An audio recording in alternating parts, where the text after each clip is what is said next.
Debate Bola 4 Linhas, começa agora o giro do Vasco da Gama, que teve 2 motivos para se tornar o time mais beneficiado da rodada. Dentro de campo, após ser pressionado em boa parte do jogo contra o Palmeiras, um golaço de falta de Bernardo deu a vitória contra o Alviverde.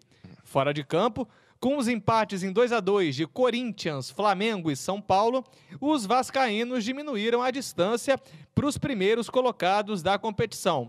Fernando Quaresma, vem cá, olha, a gente vê o Vasco sendo pressionado dentro de casa, penou para ganhar do Palmeiras.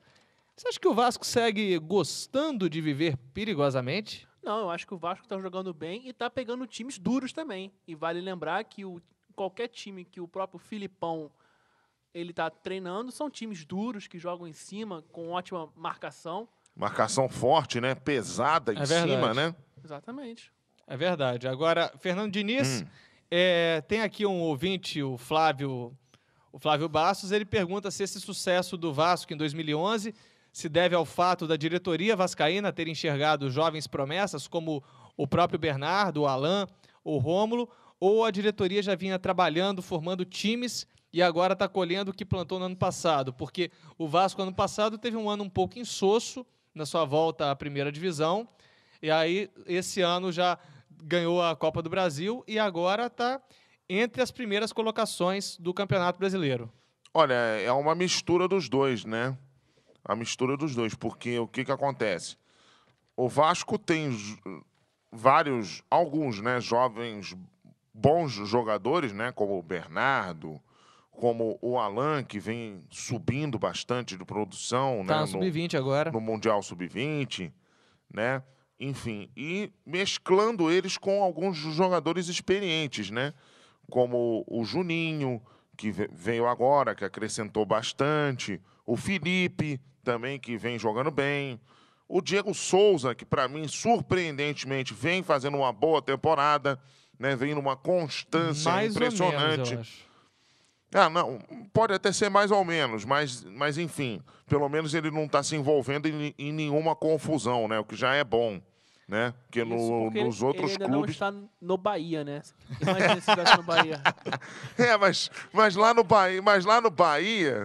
no Bahia eles não estão se envolvendo em muitas confusões, né? Só teve uma até agora, né? No do Bahia Jobson o Diego Souza é café com leite, poxa. Aquela turma toda. Do Jobson com o Carlos Alberto só teve uma, né? Enfim. O Bruno Ávila. O Ivo Barroso, do Rio de Janeiro, pergunta se o Vasco tem time para lutar pelo título ou ele só é um cavalo paraguaio. Assim, de fato, o Vasco ele tem time para lutar pelo título, porém o time do Vasco ele está um pouco em desvantagem aos demais, né? Já que ele está vindo de trás, tem alguns times com 5, 6 pontos na frente, né? Não, até que nem, tá a 4 pontos do Flamengo e do Corinthians. Então, ele vai demorar um pouco para chegar lá na ponta, mas time o Vasco tem. Para você, Miriam Barbosa, a nossa porção mulher, tem a pergunta que vem do Jair Boaventura sobre o técnico Ricardo Gomes. Você acha que o Ricardo conseguiu amadurecer como técnico e poderia até ser considerado um dos melhores do país? Ele vem amadurecendo bastante. Um dos melhores, não, né? Mas ele vem amadurecendo bastante e a questão do Vasco, realmente, ele está conseguindo ressuscitar aquele espírito guerreiro do Vasco, que às vezes a gente olha assim, pensa que ele está meio morto, sabe? E ele está conseguindo ressuscitar isso, então digamos que ele está no caminho certo. Mas para ser um dos melhores, ainda vai precisar mostrar mais. É verdade, eu também acho um pouco assim, embora ele já tenha se recuperado muito de muitos erros dele em outros times. Ele chegou, só para as pessoas... Principalmente no Vitória, né, por exemplo, que ele foi muito mal, né? Ele começou a treinar times brasileiros em 98, 99, e o único título que ele teve de lá para cá, a exceção da Copa do Brasil, foi uma Copa Nordeste com Vitória da Bahia. É verdade. Agora, sobre... O Fernando Diniz, sobre o Vasco viver perigosamente, você acha que a contratação do Renato Silva é um bom argumento para que aconteça isso? Olha, Vinícius, eu não sei, sabia? Porque o Renato Silva é um jogador meio, assim, que gera dúvidas, né? É um bom zagueiro, né? As pessoas imaginam isso, só que ele varia muito, né? Ele tem algumas partidas muito boas, mas tem outras muito ruins. Então, é um zagueiro instável, né? A segunda opção foi o que mais apareceu ontem no Vasco e Palmeiras. Muitas bolas mal tiradas, às vezes ele chutando errado e sobrando para algum jogador palmeirense. E o Palmeiras, inclusive, perdendo Mas também muitos gols. foi a estreia dele como titular, né? Não. Ele estreou na Copa Sul-Americana contra o próprio Palmeiras. Sim. Então, ainda está adquirindo o ritmo de jogo, enfim, é meio complicado mesmo. Mas mesmo com o ritmo de jogo adquirido, ele é instável mesmo. Fernando Quaresma, o seu xará Fernando Diniz, ele falou sobre o Juninho e o Felipe. A gente percebeu ontem no Vasco e Palmeiras os dois muito neutralizados pela boa marcação do Márcio Araújo e do Chico. Você acha que essa idade deles comprometeu também ou a posição em que eles jogaram? Porque o Lédio Carmona falou que os dois não podem jogar juntos como homens ofensivos. Exatamente. Eu acho até que o próprio Juninho poderia ser um pouco mais defensivo, deixava o próprio Felipe mais solto para ele trabalhar mais as jogadas. Mas quem sabe também que o Vasco não pode tentar usufruir aí do próprio Bernardo também, e você saca ou então o Alexandre, ou então o Éder Luiz, e coloca esse Bernardo e transforma ele como algum segundo atacante, alguma coisa desse tipo. É verdade. Agora, principalmente segundo atacante, porque a gente viu ontem o Éder Luiz. Aliás, a gente não viu o Éder Luiz, ele muito ausente no jogo. Mal foi notado. O Éder Luiz estava ao melhor estilo Chico Bento, então, né? Preguiçoso, né? Preguiçoso nada, ele foi notado, teve uma hora que ele tentou dar um lance com a bola, ele acabou sendo atropelado pela outra perna dele. Nossa Senhora! Foi um terror. Coisas típicas de Éder Luiz também. Éder Luiz, no tempo do Atlético Mineiro, era assim, né? Tinha jogos que ele ia bem e tal, mas tinha jogos que ele se enrolava todo, se atropelava. É assim mesmo. O Bruno... Você vê o Éder Luiz foi substituído pelo Bernardo. Aí, mais tarde, o Juninho saiu para entrar o Leandro, que o pessoal chama de Leandro Guerreiro, eu chamo carinhosamente de Leandro Cara Feia. Você acha que o Ricardo Gomes hoje tem banco para ganhar jogo? Assim, mais ou menos. Alguns jogadores têm nome, mas já não tem o futebol que o consagrou, como é o caso, por exemplo, do Leandro. O Leandro que jogou no Corinthians não existe mais. É verdade. Aquele jogador que fez final de Corinthians e Brasiliense pela Copa do Brasil não existe. Hoje ele é apenas um... Arremedo. Exatamente. É alguma coisa menos aquilo. Qualquer coisa menos aquilo, né? Então, o time do Vasco ele tem alguns jogadores de nome, mas nem todos têm a qualidade que já tiveram um dia. Do lado do Palmeiras, destaque para o Dinei e para o Luan, que não é o Luan Santana. Aliás, o Luan que teve um duelo musical com o Fagner, né? Luan Santana e Fagner. Beleza, hein? Aliás, o Luan, né, que não é o Luan Santana, como você falou bem, e o Fagner. Que não é o Fagner, cearense, né? Que não é o das borbulhas de amor. Só faltou o Vando, né? É verdade. O Miriam, o Valdívia estava aparecendo muito em momentos esporádicos e o Kleber... uma nulidade em campo. Você acha que o Gladiador deixou de ter seu poder de guerreiro? Eu acredito que sim. Enfim, está mostrando muito altos e baixos, muito mais baixos que altos. Eu acredito que sim, que está num caminho meio perigoso, meio duvidoso. Agora eu vou lançar aqui uma senhora polêmica que o grande Luiz Felipe Scolari soltou após a partida. Em declaração... Polêmica? Filipão? Que novidade, hein? É isso aí. Bota a polêmica nisso. Pode mandar. Ele disse com relação ao Kleber. O Kleber, há 8 jogos ele não faz gols. E ele culpou, adivinha quem? A arbitragem. Não. O campo. O Clube de Regatas do Flamengo. Peraí. Peraí. O Clube de Regatas Flamengo falou o seguinte: depois que eles criaram aquela situação de que o Kleber ia para o Flamengo, mudou bastante o nosso ambiente. A tática deles, a tática de negociação, vem, não vem, dividiu o grupo. O Palmeiras, e com relação ao jogo, o Palmeiras, ele disse que o Palmeiras foi melhor em 70% ou 80% do jogo, mas está tudo errado. O que vocês acham dessa questão dele dizer que o Flamengo dividiu o ambiente palmeirense? Olha só, depois que o Kleber não foi para o Flamengo, o Kleber jogou quantas vezes pelo Palmeiras, hein? Eu não me recordo, não sei de cor, não. Acho que jogou umas 6 vezes, por aí, né? Foi por aí. Por aí. Então, ô Filipão, tem que parar de acusar o Flamengo de tudo, né?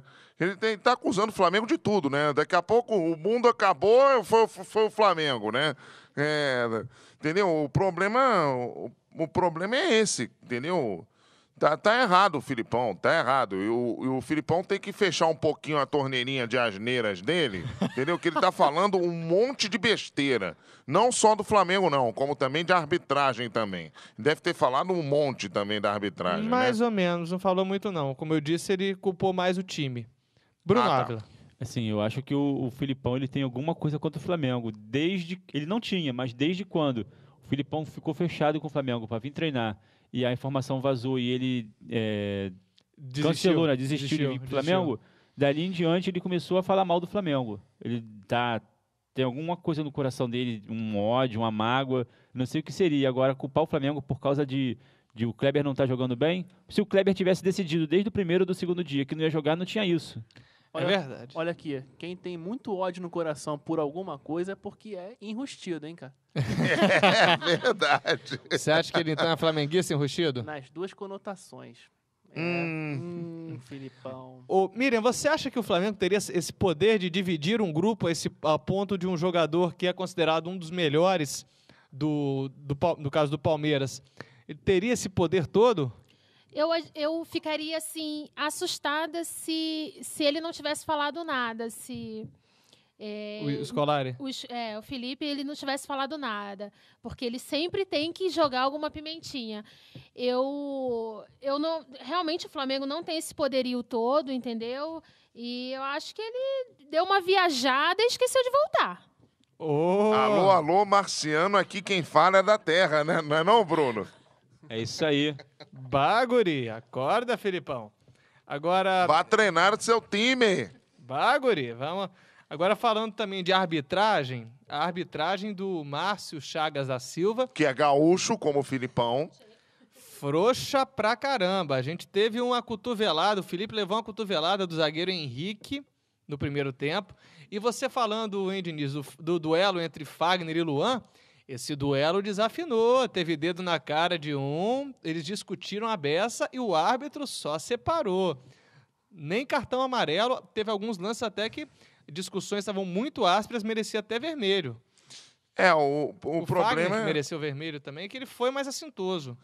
O problema é que muitas vezes, sinceramente, a gente falou aqui já muito de arbitragem, né? O problema é que o árbitro tem vezes que ele não vê esses lances, né? E o Bandeirinha deveria ver, mas o Bandeirinha viu, o Bandeirinha chamou a atenção. Do árbitro? Do árbitro, mais nada. Aí a culpa é do árbitro. Parece que a arbitragem, pelo visto, né, Bruno, esse fim de semana não teve alguns momentos não muito agradáveis. Principalmente contra times do Rio, né? Curioso isso. No mínimo, né?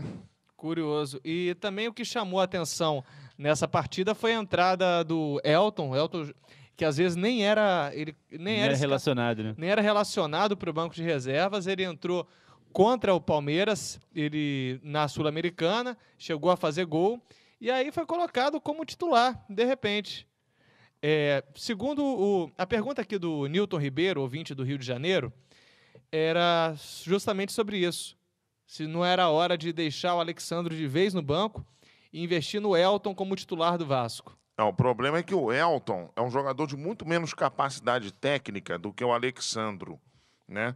Mas o Alexandro tá meio fora de forma, né? Bastante. E o Alexandro é um jogador que depende muito de estar 100% em forma para poder jogar bem, né? Que tem jogadores, por exemplo, um Juninho da vida. Um Juninho da vida pode jogar com 60% da forma dele, que ele joga bem. Mas né? hoje em dia ele tá jogando, ele jogaria melhor de segundo volante, segundo Sim, alguns sim, jornalistas. claro. Eu até concordo com isso. Mas, por exemplo, se ele joga com 70% da forma dele, ele joga bem. Mas Alexandro, até o próprio Elton também, com 100% da forma, aí ele joga bem. Agora, com 90%, já vai ficar mais difícil, né? Fernando Quaresma, você acha que o carisma do Elton também ajuda? Olha, eu acho que o Elton não merece ser titular da equipe do Vasco. Acho que poderia o Vasco usar algum jogador da base ao lado do próprio Éder Luiz, que já se identificou com a equipe vascaína, que é o caso do Jonathan também. É o Jonathan, que aliás está sumido, né? Será que não está emprestado para algum outro time? O Jonathan é o quê? Mais segundo atacante? É mais segundo atacante. Esse que é o problema. O Vasco perderia a A referência, né? referência, né? Ele é um poste, coisa. O Alexandro, o problema é que o poste do Alexandre é um pouquinho menor. Né? É verdade. Alexandre é um poste menor. Ele tem, acho que ele só fica com. Ele tem 1,70 no máximo, né? Posso fazer uma pergunta rapidinha? Diga. Vocês acham que o Rômulo, num futuro próximo, ele também pode ser usado na seleção brasileira? Não sei, porque eu acho que ele erra muito passe. Acredito que não. Ele é um bom jogador e pronto. Não é um excelente jogador. E a seleção brasileira, como já disse, o nome é a seleção dos melhores. E ele ainda não está nesse nível. Eu também acho, concordo. Mas assim, se ele começar a acertar os passes, pode até ser. É que nem o Williams do Flamengo também, é outro, né? O Williams é excelente ladrão de bolas, mas na hora que vai passar a bola... É um terror. E para você, Mira? Rômulo teria alguma chance? Eu concordo com o Bruno, concordo com o Fernando Diniz, que eu não. Acredito que não. Eu também acho que ele está abaixo do esperado. Agora, com o Elton, o Elton, vocês acham que o Alexandre perdeu a posição de vez? Não, eu acho que o Elton logo vai fazer a torcida se irritar e pedir o Alexandre de volta para o time. Porque tem um caso de amor e ódio com a torcida do Vasco Isso. há muito tempo. O Alexandre ele provoca isso em todas as torcidas, né? Foi assim no Cruzeiro, foi assim no Inter e agora está sendo assim no Vasco. O Alexandre ele tem um problema que ele não consegue manter o preparo físico dele durante todo o campeonato. Então, para você, Bruno Ávila, o Sérgio Martins, do Rio de Janeiro, pergunta se o Vasco está muito carente de atacantes. Tá, porque ele tem vários atacantes, mas a maioria são atacantes que ficam fora da área. E aí o jogador que precisa estar dentro da área para fazer de ofício o que faz um atacante, né, que são gols, o Vasco tem dois, um está fora de forma e o outro está sem... como é que diz? Não tem a qualidade técnica. Não, né, também, mas não está com ritmo de jogo. É, verdade. Está muito tempo parado. É verdade. Aí não consegue resolver. E o Elton, ele é aquela coisa, ele joga, ele pode até fazer algum gol de vez em quando, mas ele faz, para fazer gol, ele faz umas 3 faltas no zagueiro adversário. Isola Tem mais 50 E impedimentos. por aí vai. Isola mais 5 bolas. Exatamente, tem esse inconveniente. Agora, indo para outro jogador, o Bernardo merece a vaga de titular? Tá muito verde ainda o Bernardo, né? Ele já Tem tá que- verde há tanto tempo. Mas tem que esperar um pouquinho mais para ficar maduro, né? Então você acha que no Palmeiras ele seria titular, né? Ele tá tão verdão, né? No Goiás também, né? No Isso. Goiás também ele serviria, né? No Goiás ele não foi tão bem não, hein? Ele jogou no Goiás, Foi, né, foi. rapaz? Também era muito novinho, tinha acabado de subir da base. Bastante. É verdade, verdade. Mas o Bernardo tem que esperar um pouquinho mais ainda. Ele é muito inconstante ainda.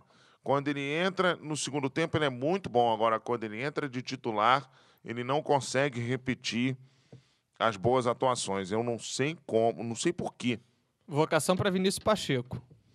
Ou para Iranildo. Iranildo Seria talvez por algum problema físico? Já que os jogadores no segundo tempo estão mais desgastados e ele está, né, no 100% dele, e aí ele consegue equiparar? Talvez seja essa opção. Fernando Quaresma, o Ricardo Gomes, após a vitória do Vasco sobre o Palmeiras, afirmou: o dia em que o time não está bem tem que estar disciplinado para ganhar no erro do adversário. Esse foi fundamental na vitória do Vasco? Também. O Vasco, ele não estava conseguindo matar todas as suas jogadas, mas o Vasco foi esperto, acertando todos os seus contra-ataques. E pegou o time do Palmeiras quando estava dormindo também. Bom, o Vasco enfrenta na quarta-feira o Avaí, jogo na ressacada. O Bernardo não joga. Vocês acham que o Tomou o Vasco... terceiro cartão, Bernardo? Isso. Ah, tá. O Vasco tem de entrar com o Diego Souza? Vai acabar tendo que entrar com o Diego Souza, né? Sincera e honestamente, vai acabar tendo que entrar. E o Diego Souza, ele foi muito bem no jogo da Copa do Brasil, na semifinal, né? Recordar é viver nesse caso? Nesse caso, talvez sim, né?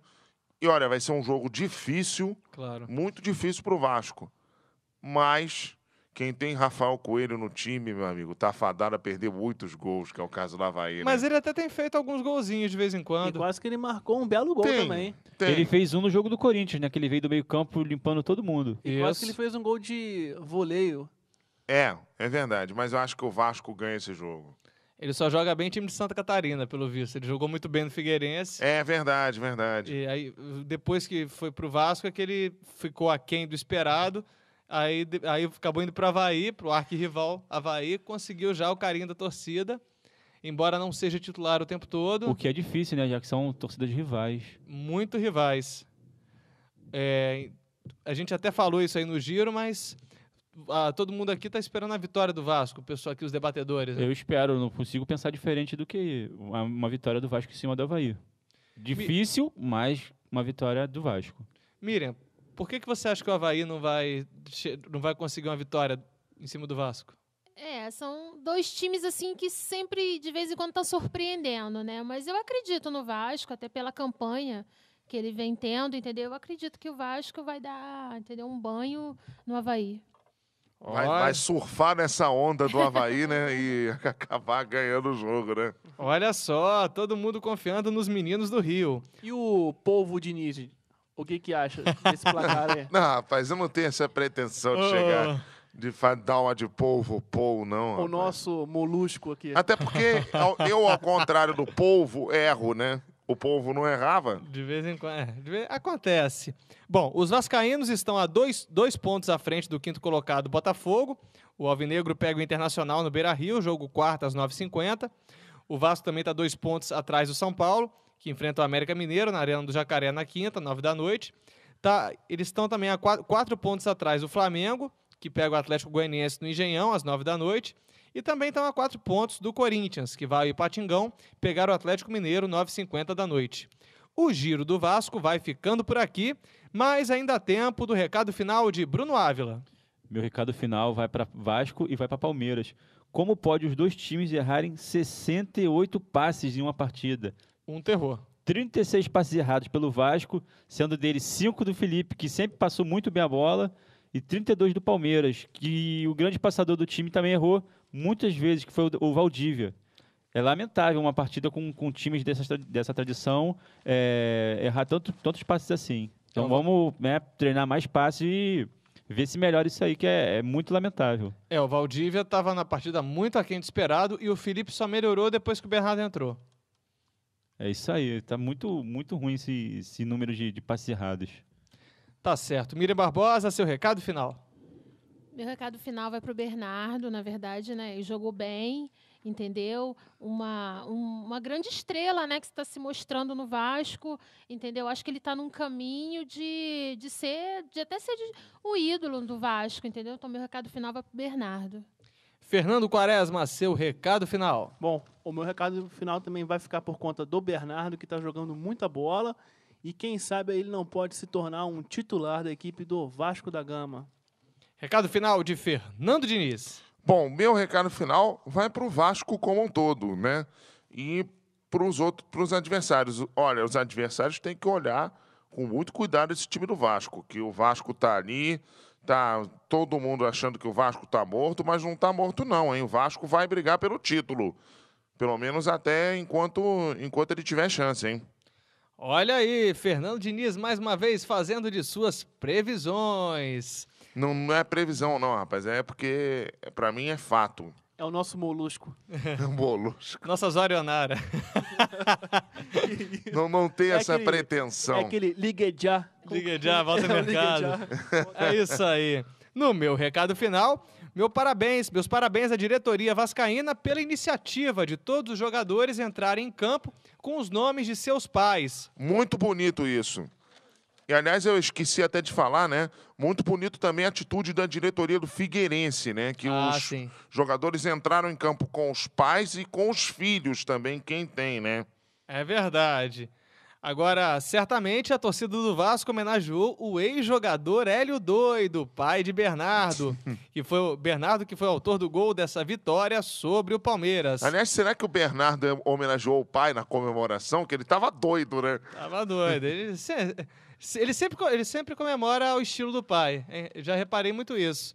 Principalmente contra o Náutico na Copa do Brasil, adversário do Sport, que foi onde o Hélio Doido jogou. A virada do Botafogo, o empate do Flamengo e a derrota do Fluminense, além do giro dos resultados do Campeonato Brasileiro, estão aqui em cada bloco do Quatro Linhas. O nosso programa tem formação de verdade com a Faculdade Unicarioca. É ensino de qualidade nas unidades Rio Comprido, Jacarepaguá, Meier, Bento Ribeiro, Centro e o projeto de Três Rios. Acesse o Debate Bola 4 Linhas no YouTube, youtube.com/blog 4 Linhas, o 4 em numeral, youtube.com/blog 4 Linhas, ou acesse pelo nosso blog, radio4linhas.blogspot.com. O 4 é por extenso, radio4linhas.blogspot.com. 4 Linhas, a comunicação está no ar.